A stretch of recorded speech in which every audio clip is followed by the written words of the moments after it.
धन्यवाद के साथ सभी को जय मसीह की। परमेश्वर का धन्यवाद हो इस अवसर के लिए कि हम फिर से एक और बार सभी लोग परमेश्वर के वचन पर मनन कर सकते हैं। और क्योंकि यीशु मसीह का आना बहुत निकट है तो आवश्यकता है कि अंतिम दिनों की कलीसिया अपने आप को परमेश्वर के वचन में स्थिर कर ले।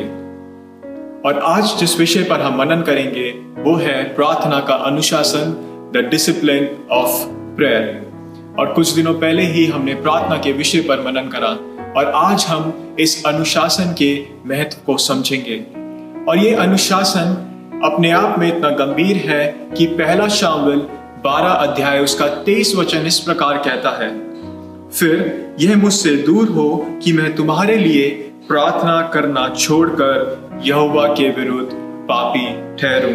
यह अनुशासन हमारे लिए इसलिए महत्वपूर्ण है, इसलिए जरूरी है क्योंकि बाइबल के अनुसार प्रार्थनाहीनता पाप है। The discipline of prayer is important because prayerlessness is sin according to the word of God. और इस अनुशासन के महत्व को और गहराई से समझने के लिए हम बाइबल में से एक व्यक्ति के जीवन पर मनन करेंगे जिसका नाम है दानियल। और दानियल के जीवन को जब हम पढ़ते हैं तो वो एक यहूदी बच्चा है जो लगभग 14 से 15 की आयु का रहा होगा जब वह बाबुल के देश में बंदवाई में ले आया गया। जब हम दानियल की कहानी को पढ़ते हैं तो उसके साथ हम उसके 3 और मित्रों के विषय में पढ़ते हैं। और जो पहली बात उनके जीवन में होती है वो ये थी कि उनको नए नाम दिए गए। और ये जो नए नाम देने की प्रक्रिया है ये अपने आप में उनके सामने इसलिए चुनौती को रखती है क्योंकि उनको इस प्रक्रिया के माध्यम से विवश किया जा रहा था कि वह अपने परमेश्वर को छोड़कर, अपने देश की संस्कृति को छोड़कर और भुलाकर बाबुल के देश के देवी देवताओं और संस्कृति को और सभ्यता को अपना ले।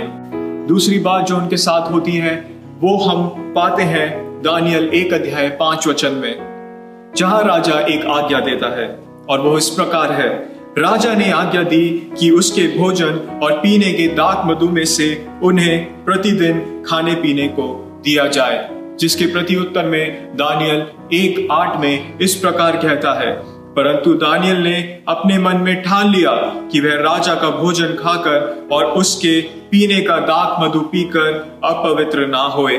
इसलिए उसने खोजों के प्रधान से विनती की कि उसे अपवित्र ना होना पड़े।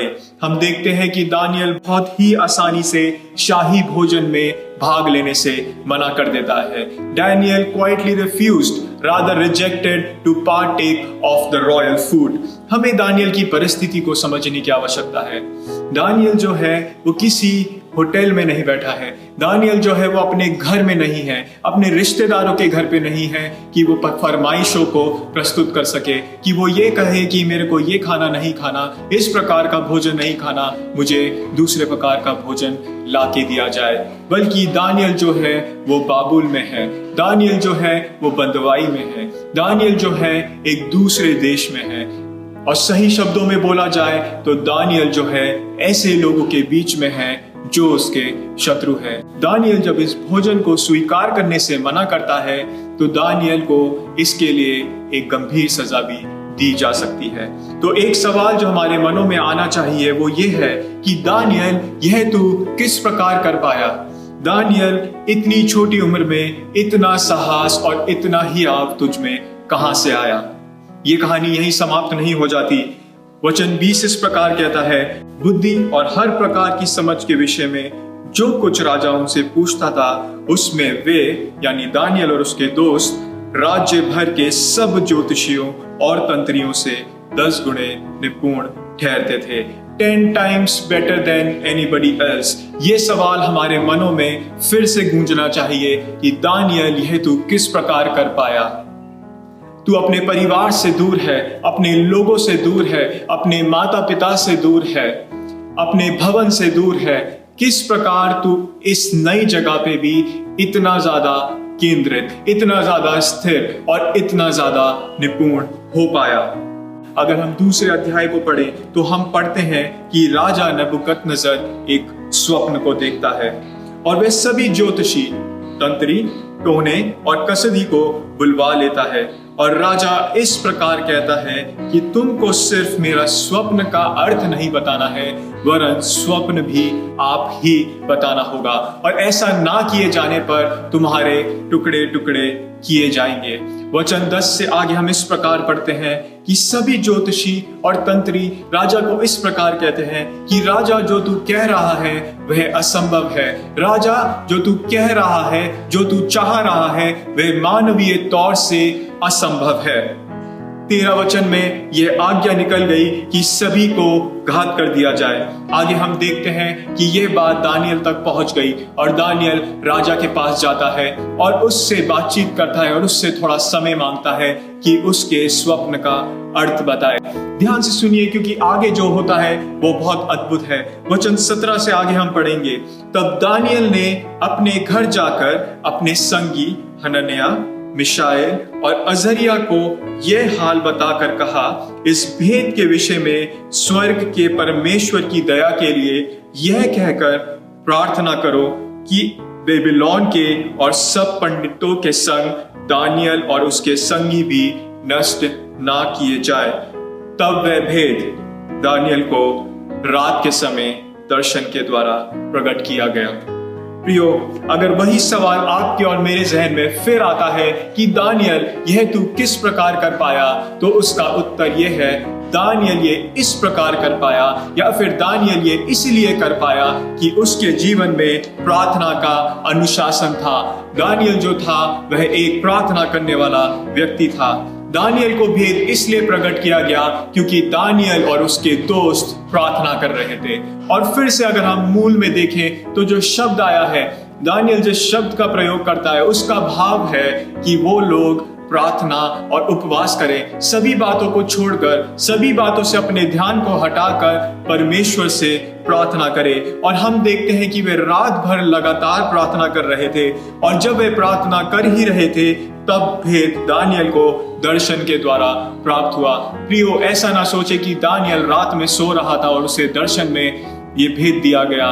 दानियल और उसके दोस्त और सभी तंत्री और ज्योतिषियों की जान खतरे में थी, तो दानियल और उसके दोस्त जो थे लगातार रात भर इस अनुशासन को अपने जीवन में पालन कर रहे थे, इस अनुशासन को अपने जीवन में प्रक्रिया में ला रहे थे। और हम देखते हैं कि ये भेद दानियल को दर्शन के द्वारा प्राप्त हुआ। वचन 24 से आगे हम पढ़ते हैं कि दानियल राजा के सम्मुख जाकर उसे स्वप्न और अर्थ दोनों बताता है।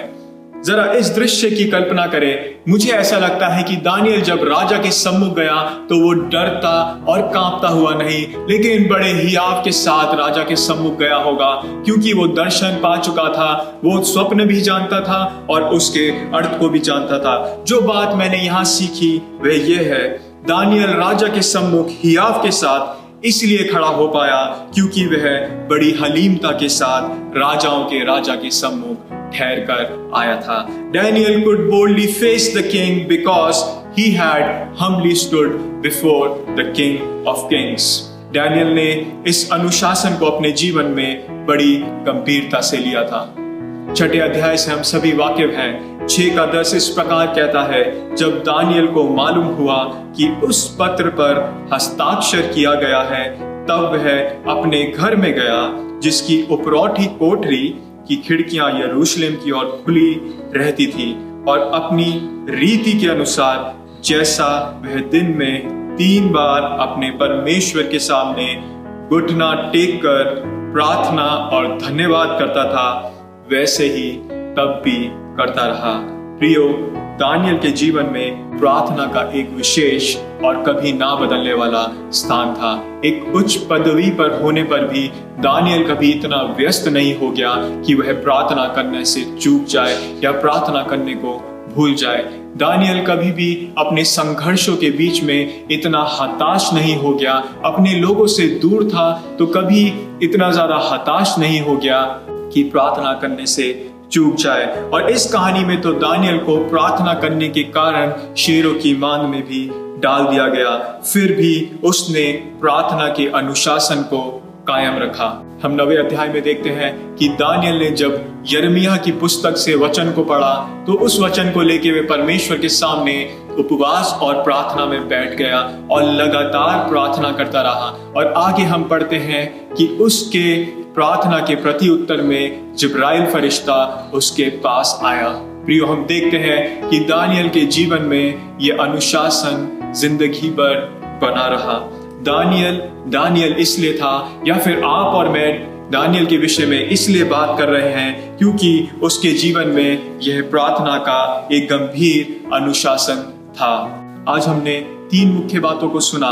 पहली, दानियल के अंदर दूषित कर देने वाली चीजों को मना करने का हियाव था या फिर साहस था, क्योंकि वह प्रार्थना करने वाला व्यक्ति था।